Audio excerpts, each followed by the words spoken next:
Drama comes with the industry. Yeah. And your name is just always tossed up in stuff. And I don't know why. I eat cookies, I raise babies, I make clothes, I sing, like, I don't get it. Hey y'all, this is Jessie James Decker, and you're watching Billboard News. Baby, turn the lights down low. We ain't got no place to go. Should've known better than to break my heart. I look so good without you. I'm hanging out with Jessie James Decker in her home. Thank you for having us. Of course. I mean, you guys wouldn't believe that right before this, there were kids running around, there were 3 dogs, all that madness, and then she pulls it together. So how is it to, like, are they used to having people here? You know what, they're not really fazed by anything too much. Not around it too much, but enough where they're like, they know what's up. 'Cause I'm gonna love you for the rest of my life. So let's talk about I'm Gonna Love You. Yeah. Great song, so tell me how it was to put that new piece of music out. This has been a song I've held on to since 2020. I wrote it in 2020 with Emily Shackleton and Liz Rose, two of like the most incredible songwriters in town. It was a song I just loved so much, and I felt like my team wouldn't let me put it out for so long. It wasn't that they didn't like it. It was like, well, let's wait. And finally I'm like, I'm not waiting anymore. I was playing it live on tour. The crowd would go wild. I just felt like it was the right time to put this song out. I'm gonna love you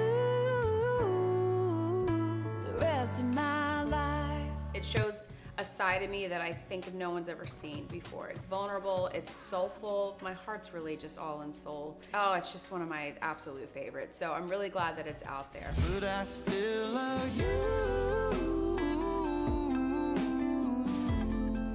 Your last song was I Still Love You. Yeah. But how was it to put that song out, the music video, to perform with Billy Currington at the Opry? I mean, why did you decide to work on this song with him? So Billy's an old friend of mine. I've known Billy since I was super young, really starting out. He is actually one of the reasons. Do you hear the kids in the background? Yes, they're playing. Yes, they are. They're getting crazy up there. He's one of the reasons I honestly got one of my big breaks in Nashville. He introduced me to my publisher, and my publisher has been my ride or die this entire time. Carla Wallace, a big yellow dog, have to shout her out. She's responsible for finding and signing women like Maren Morris and Meghan Trainor. Wow. And so she just has a knack, and Billy knew to set me up with her.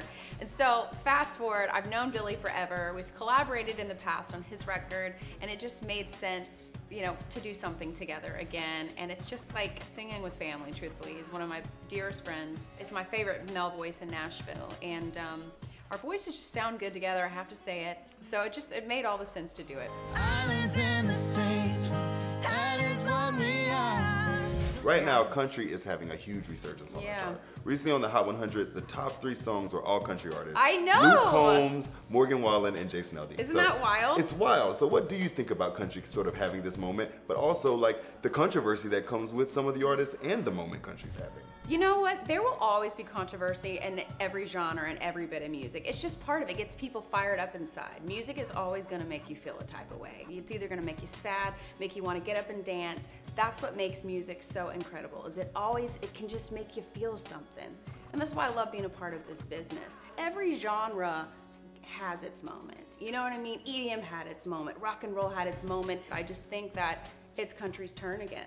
You were talking about like what comes with being in the industry. Also, drama comes with the industry. Yeah. And your name is just always tossed up in stuff. And I don't know why. I honestly, I had this conversation this morning with my manager. I was like, if you were to really pinpoint, like me, I've never done anything. I bake cookies, I raise babies, I make clothes, I sing, like, I don't get it. Well, that's what I was gonna ask you, because I'm like, there was like Ryan Reynolds commenting on your husband's vasectomy, and then Yes. your sister and like popcorn Always date something. and your tattoos. So I was like, Always what is it about something. your family that's so captivating you? I should ask you, I have no idea because I feel so normal. Where to start? No need to ask, he's a smooth operator.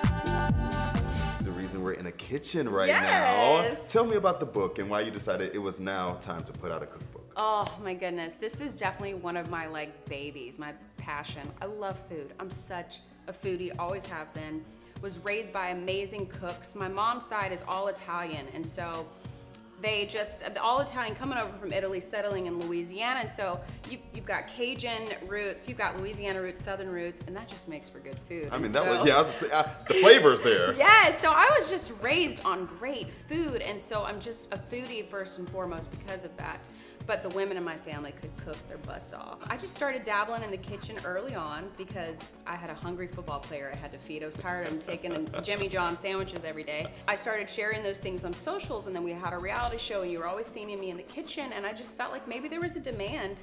So I pitched the idea to write a cookbook, and this is my third one, and I'm so excited. They just keep getting better and better, I truthfully think. But what I think sets my cookbooks apart is, listen, I'm not a chef. I am not here to intimidate anybody or come up with all these fancy foods.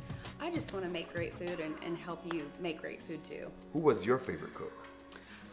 Well, probably my mama, honestly. My mama is my favorite cook. But as far as like a celebrity cook, I love Giada.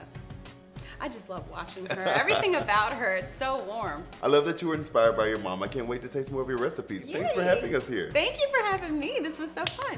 If you guys want to see Jessie and I baking and chatting more about Just Eat, check it out over on Talk Shop Live. You gotta make that banana bread. It was delicious. Should've known better than to bring